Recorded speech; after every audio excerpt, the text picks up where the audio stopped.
5 tips for Sorare football. Let's go.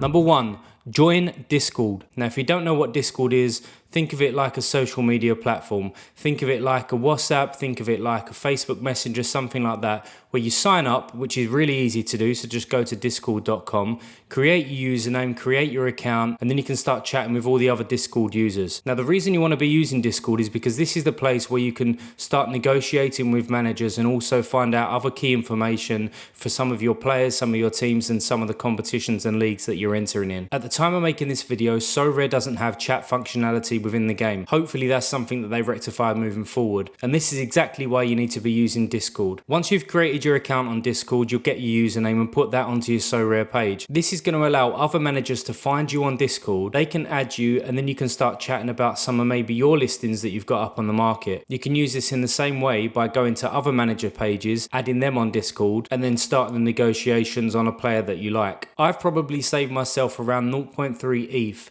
just by adding people on Discord and having these discussions with other managers. The other thing that I recommend around Discord is joining the Sorare football channel. Within the channel, you've got loads of different groups, from MLS, from Asia, to specific leagues, to transfers, to injuries. And in these specific groups, you can then start to build up your knowledge around some of the players that you're interested in, or some of the players that you already know, and gain news and information that you never would have got anywhere else. So if you're not using Discord, you're doing it all wrong. Go and get it today. Number 2, create a Sorare Twitter. Now, I'm not telling you to create a Twitter account to then go and message everybody and be really chatty online. I'm telling you to create one so that you can go and follow specific reporters and find out information about your players ahead of the game weeks. What I've done is actually created an Excel spreadsheet where I can see all of the players that I've got in my gallery and the teams that they play for, and then put in the key Twitter handles next to it, so that if I've only got 10 minutes to create my lineups, I can quickly open up the spreadsheet, go and check out this person's Twitter, seeing what they're talking about, seeing who's trained that week, seeing who's got injuries, seeing the transfer news and the general news around the club, which is going to help me pick my lineup very, very quickly. So if you haven't got a Twitter,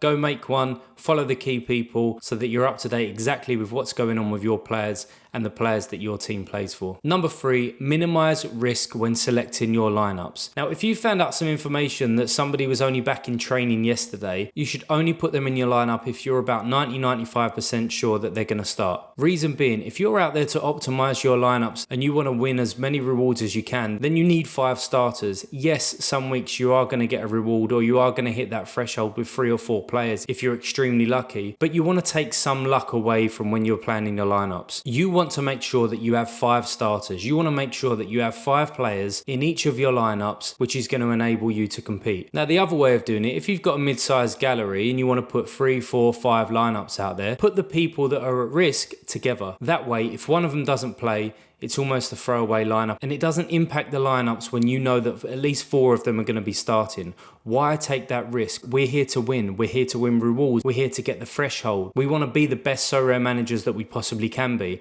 and you're not going to be that if you've got 3 or 4 players playing week in and week out. Don't get me wrong, sometimes those risks pan out, but I can guarantee you that you're going to win more over the season by having 5 players than you are by having 3 or 4. Number 4, investigate stacks. For those who don't know what stacking is, it means actually pairing some of the players from the same team and putting them in the same lineups. For example, you could have a goalkeeper and a defender, or you could have a midfielder and a forward. And what you're looking for here is for them both to get a decisive and help each other out. For example, the midfielder gets the assist and the forward scores the goal. Or the defence gets a clean sheet, which obviously gets the goalkeeper a decisive and the 10 points for the defender. Now, I'm a massive fan of doing this, and I'm not saying that you have to do this, because sometimes it won't work, especially if it doesn't make sense to do so. For example, if you've got a midfielder who scores most of the goals and you've got a forward who's just more of a target man and he doesn't really get many assists and he gets 40 points per week, why are you going to pair the midfielder and the forward? That wouldn't make sense. You might as well go for a forward for another club who's obviously performing a bit better. But the main stack that I really like is goalkeeper and defenders, because if it comes off and if you've got a goalkeeper and a defender from a decent side who are defensively sound, all of a sudden you're giving yourself a massive boost in the final score in order to try and get some rewards or make that threshold. As I said, don't do this for the sake of it.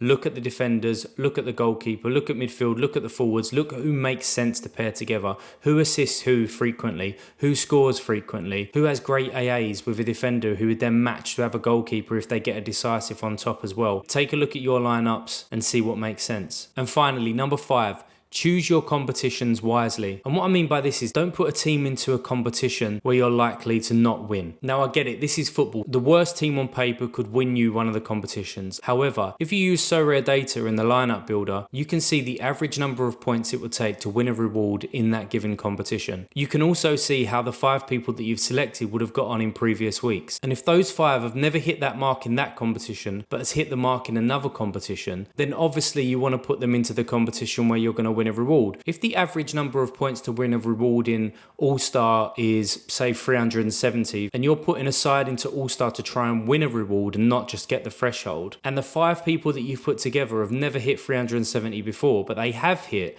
about 350 or 340, and they're all from the same league, then maybe choose a different competition. For example, my gallery is MLS focused, so that means that I can put 5 guys together and I can either put them in All-Star or I can put them in Champion America. And if I feel that I'm more likely to win a reward out of Champion America, then that's where I'm going to put them in. Take a look at the prize pools, take a look at the average points to get certain tier cards, and think about where you're putting your lineups. So there you go, guys. There's 5 tips when playing Sorare football. If you like the video, hit that like button. If you want to see some more, hit the subscribe button, and I'll see you guys in the future.